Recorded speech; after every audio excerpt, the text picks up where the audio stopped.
A paz do Senhor, bem-vindos ao canal Um Cristão no Espelho. Hoje nós estaremos lendo e meditando com os irmãos nos últimos versículos de Efésios. Nós estaremos hoje concluindo nossa série de estudo na carta aos Efésios. Desde já, eu peço aos irmãos que deixem seu like, quem não é inscrito se inscreva e coloque o meu nome aí na sua lista de oração. Amém?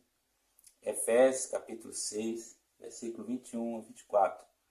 Diz assim: Ora, para que vós também possais saber dos meus negócios e o que eu faço, Tíquico, irmão amado e fiel ministro do Senhor, vos informará de tudo, o qual vos enviei para o mesmo fim, para que saibais do nosso estado, e ele console os vossos corações. Paz seja com os irmãos, e caridade, com fé da parte de Deus Pai e da do Senhor Jesus Cristo.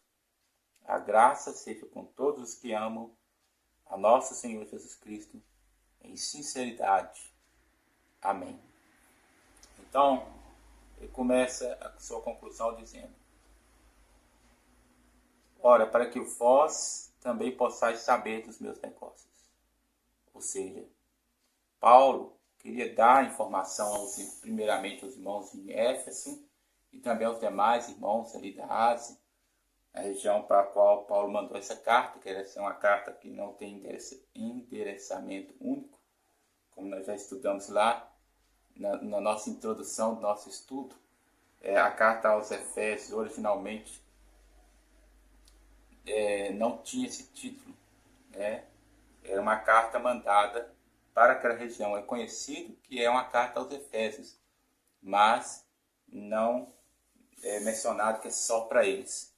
Então é para os irmãos em Éfeso, também para os irmãos da região ali, para vários irmãos. É uma carta cíclica, né, que fala.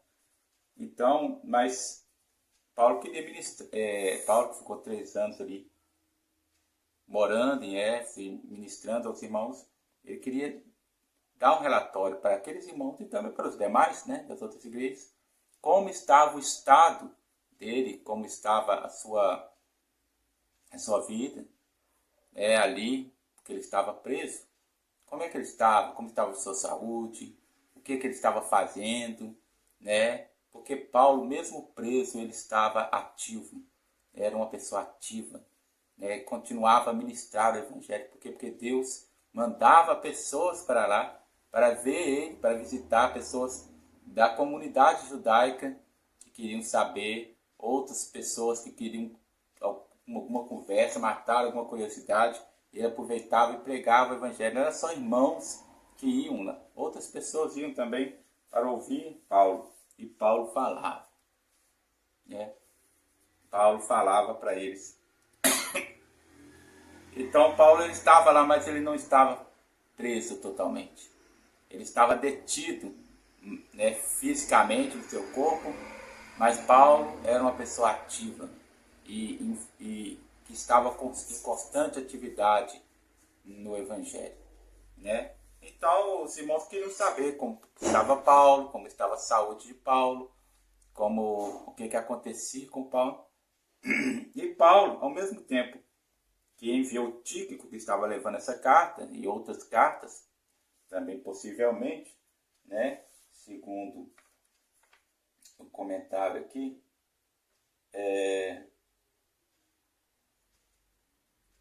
Paulo, segundo o comentário aqui, aplicação pessoal, comentário de aplicação pessoal, diz assim: ele levou esta carta para os Efésios, bem como outra para os Colossenses, e provavelmente uma para Filemon também. Então ele levou outras cartas também, né, nessa sua viagem.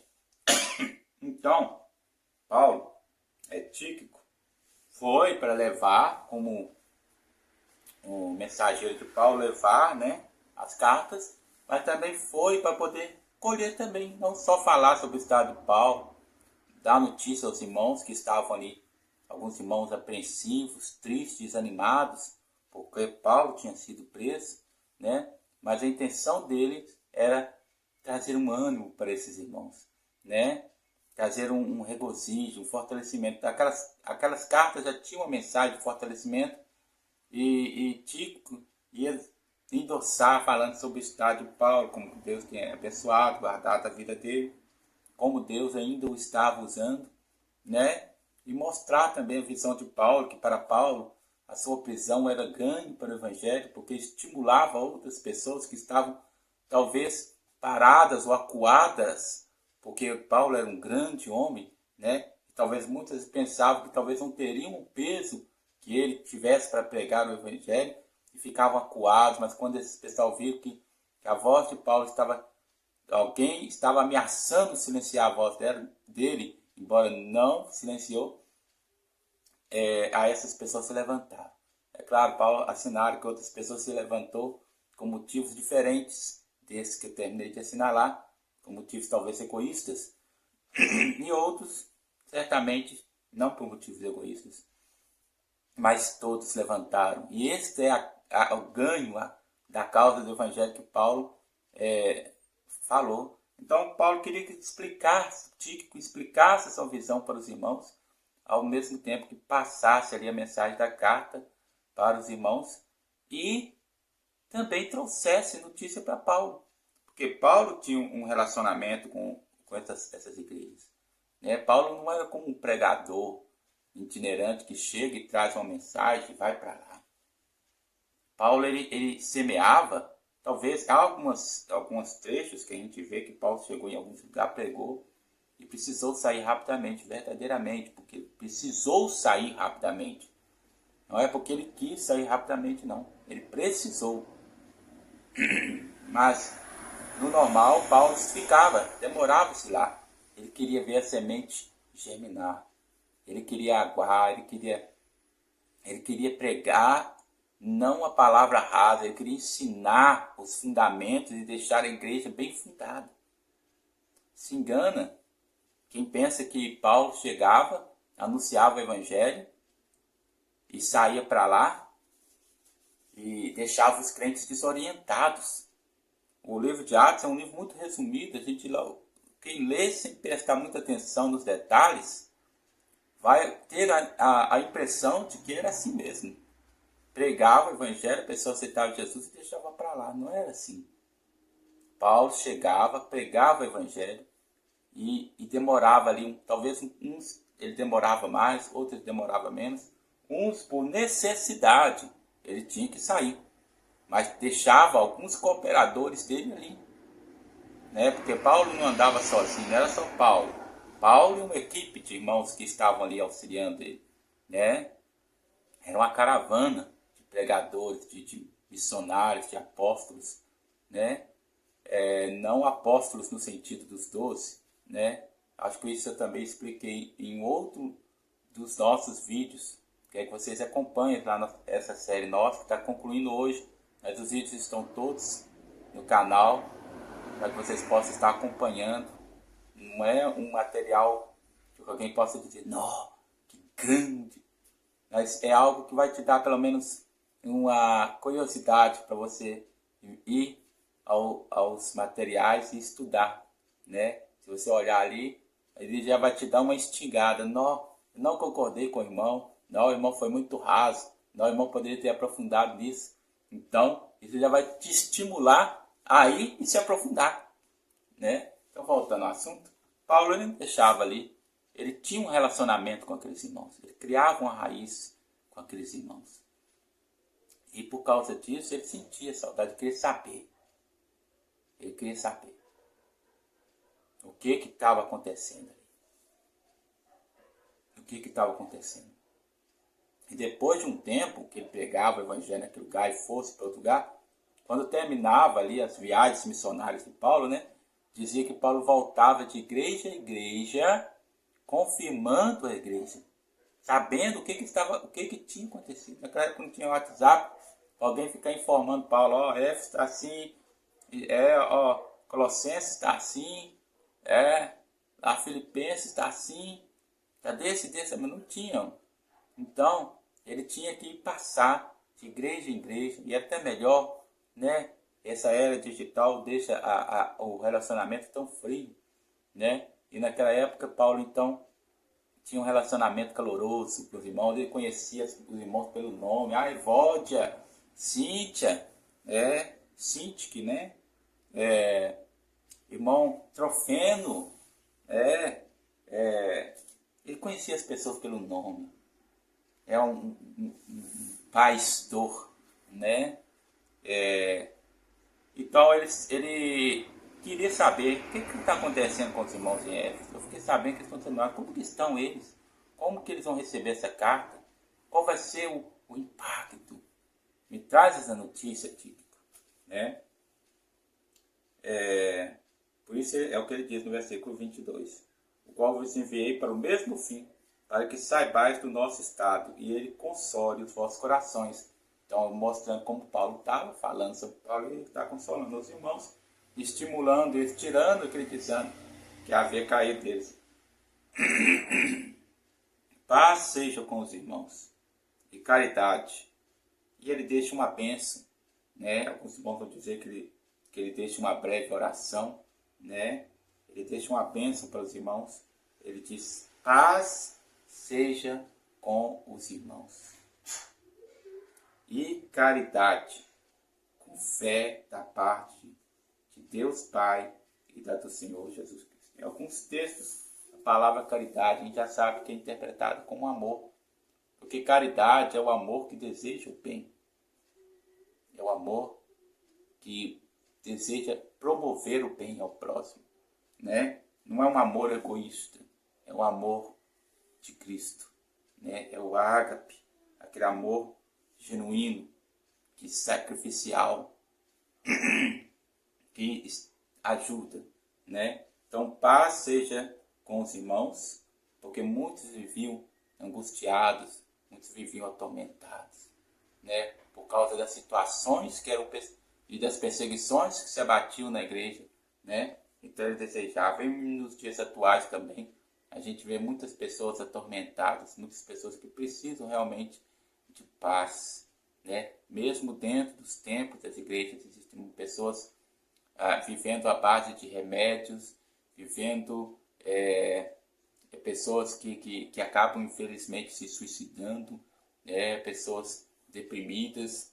pessoas que não têm paz no casamento, pessoas que não têm paz no relacionamento com seus pais, com seus amigos, com seus cônjuges, com ninguém, pessoas que vivem com vários problemas, né? Alguns resultados de seus próprios pecados, outros resultados de fé fraca ou de incredulidade, né? Outros resultados da labuta da vida mesmo. Mas Paulo estava dizendo para esses irmãos, eu digo para vocês, paz seja com vocês, irmãos, né? Se é pecado, o Senhor é poderoso para perdoar, curar e libertar. Se é fé fraca, Deus é poderoso para fortalecer e munir a tua fé de força, te dar um up, né? Se é simplesmente as labutas da vida, Deus é poderoso para te dar graça e vitória sobre essa tribulação e sobre outras que virão, porque enquanto nós estivermos nesse mundo, Jesus diz: tereis aflições, mas tende bom ânimo. Tende bom ânimo. Eu venci o mundo, né? Da parte de quem? De Deus Pai e do Senhor Jesus Cristo, né? A graça seja com, porque é a fonte. A nossa fonte não é uma fonte frágil. A nossa fonte é Deus. A fonte de toda o bem, de toda a bondade, né? A graça seja com todos os que amam. A graça seja com todos os que amam a nosso Senhor Jesus Cristo em sinceridade. Sim. Há muitos que não são sinceros no seu relacionamento com Deus. E Paulo, na sua bênção, ele já diz: a graça de Deus é para aqueles que são sinceros. seu relacionamento. Há muitas pessoas que dizem, eu amo o Senhor, na empolgação, né? Empolgação, aquele momento gostoso de um culto. Mas o amor se vê na prática. O amor se vê na prática.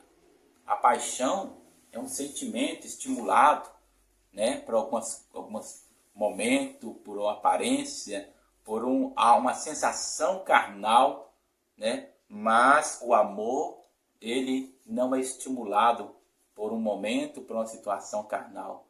O amor é uma decisão firme e sólida de fazer o bem para com o próximo, de abraçar o próximo, de se apegar ao próximo, de ajudar ao próximo, independente das circunstâncias, independente do momento, até independente do próximo, né?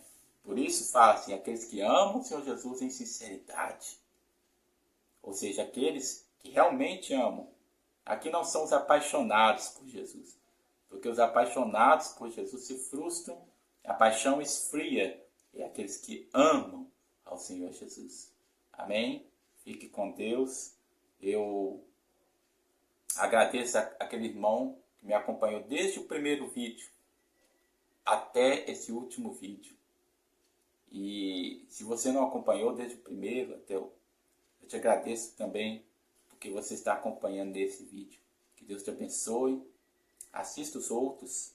Veja a série por completo, né? Ore por mim. Faça a sua crítica, né? Nosso canal é um canal com poucas visualizações. Estamos aqui desde 2009, né? Mas o nosso propósito, acho que até mais antes de 2009. Mas o nosso propósito é servir ao Senhor Jesus e aos irmãos desse canal. Então nos ajude com a sua oração, divulgue também. Desde já, Deus te abençoe. Fique com Deus. A paz do Senhor.